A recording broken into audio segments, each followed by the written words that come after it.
ფრანსუა ოლანდი საქართველოს ტოვებს ევროპული საბჭოს პრეზიდენტი ორდღიანი ვიზიტით თბილისში ჩამოდის, რა გზავნილები მიიღო და რას ელოდება ქართული მხარე. ამის შესახებ ახლა კურიერის შეკითხვებს საქართველოს საგარეო საქმეთა მინისტრი მაია ფანჯიკიძე უპასუხებს. საღამომშვიდობის კაბატონო მაია. კაბატონო მაია, ვიცით რომ დღეს საკმაოდ დაძაბული დღე გაქვთ, ამიტომ დიდი მადლობა რომ გამონახეთ დრო და მონაწილეობას იღებთ ჩვენს გადაცემაში. კაბატონო მაია, ეს ნამდვილად ესეა, მე ახლა ისევ აეროპორტში ვიმყოფები, სადაც უნდა დავხვდე ახალ სტუმარს და გავაცილო საფრანგეთის პრეზიდენტი. დიახ. კაბატონო მაია, მას შემდეგ რაც ყველა ოფიციალური შეხვედრა დასრულდა და მთავარი პოლიტიკური განცხადებებიც გაკეთდა. როგორ შეაფასებთ საფრანგეთის პრეზიდენტის ვიზიტს? პრეზიდენტთან და პრემიერთან ერთად თქვენც ჰქონდათ დღეს მოლაპარაკებები პირისპირ ფრანსუა ოლანდთან. შევაფასებდი როგორც ძალიან წარმატებულ. საფრანგეთის პრეზიდენტმა აღნიშნა ის სამი მიზეზი, რის გამოც იგი ჩამოვიდა საქართველოში. ეს არის ჩვენი ქვეყნის ტერიტორიული მთლიანობის და სუვერენიტეტის მხარდაჭერა, ჩვენი ქვეყნის მხარდაჭერა ასოცირების ხელშეკრულების ხელმოწერისთვის და გარდა ამისა ეკონომიკური ურთიერთობების გაძლიერება. ამას ეძღვნებოდა ბიზნეს ფორუმი, რომელიც საფრანგეთის პრეზიდენტმა საქართველოს პრემიერ-მინისტრთან ერთად გახსნა.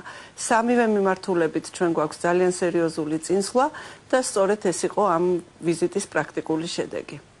კაბატონო მაია, ასოცირების ხელშეკრულების ხელმოწერასთან ერთად დღევანდელ შეხვედრებზე საუბარი იყო უელსის სამიტზეც, რომლისგანაც საქართველოს კონკრეტულ შედეგს ელოდება. ამ მიმართულებით როგორია ფრანსუა ოლანდის პოზიცია, ექნება თუ არა საქართველოს საფრანგეთის მხარდაჭერა ნატო სამიტზე? საერთოდ თავდაცვის თემაზე იყო ძალიან ვრცელი საუბარი პრემიერ-მინისტრთან შეხვედრისას. ჩემთან საუბარშიც, როდესაც ჩვენ აეროპორტში გქონდა საშუალება დაახლოებით 10-15 წუთი გვესაუბრა, ამ თემას შეეხო საფრანგეთის პრეზიდენტი. საფრანგეთი უაღრესად მადლობელია საქართველოსი, რომელმაც მიიღო გადაწყვეტილება ცენტრალური აფრიკის რესპუბლიკაში ერთი შენაერთის გაშვების შესახებ. ეს ოპერაცია მიმდინარეობს ევროკავშირის ეგიდით, ხოლო საფრანგეთი არის მისი წამყვანი ძალა. აქედან გამომდინარე ჩვენ თავდაცვის თემაზე ვრცელი საუბარი ჰქონდა, შემდეგ პრემიერ-მინისტრთან შეხვედრაზეც, რომელსაც ესწრებოდა თავდაცვის მინისტრიც. სწორედ ამ კონტექსტში ჩვენ დავიმსახურეთ საფრანგეთის მხრიდან ძალიან დიდი მადლობა და ძალიან დიდი ქება იმ რეფორმებისთვის, რომელიც გატარდა თავდაცვის სფეროში და კონკრეტულად ამ კონტრიბუციისთვის, რომელსაც ჩვენ ვაპირებთ, რომ გავუწიოთ ევროკავშირის მისიას. ამ კონტექსტში რასაკვირველია პრემიერ-მინისტრმა აღნიშნა, რომ საქართველოს აქვს კონკრეტული მოლოდინი უელსის სამიტისგან და რომ საქართველო მზად არის ნატოში ინტეგრაციის კიდევ ერთი ნაბიჯის გადასადგმელად.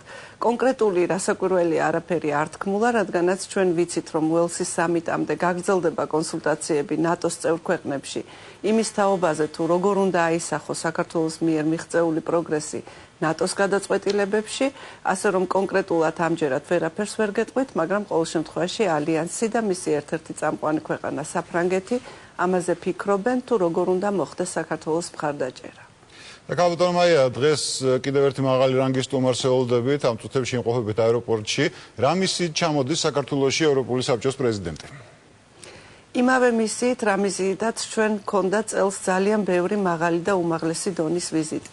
აბსოლუტურად ყველა ჩამომსვლელი არის საქართველოს მეგობარი, არის საქართველოს პარტნიორი და მეგობარი ქვეყნის წარმომადგენელი, ან და ევროკავშირის წარმომადგენელი. ამითი არ მთავრდება ეს სერია, ჩვენ 13 ივნისს ველოდებით კიდევ ევროპული კომისიის პრეზიდენტს ბატონ ბაროზოს. ბატონი ვან რომპუის ჩამოსვლაც არის სწორედ ამ რიგის ვიზიტი. იგი ემსახურება ჩვენი ქვეყნის მხარდაჭერას უმაღლეს დონეზე და განსაკუთრებით ეხლა, როდესაც ვუახლოვდებით ასოცირების ხელშეკრულების ხელმოწერას. დიდი მადლობა კაბატონო მაია, გისურვებთ წარმატებულ მოლაპარაკებებს სტუმრებთან. დიდი მადლობა. კურიერის შეკითხვებს საქართველოს საგარეო საქმეთა მინისტრი მაია ფანჯიკიძე პასუხობდა.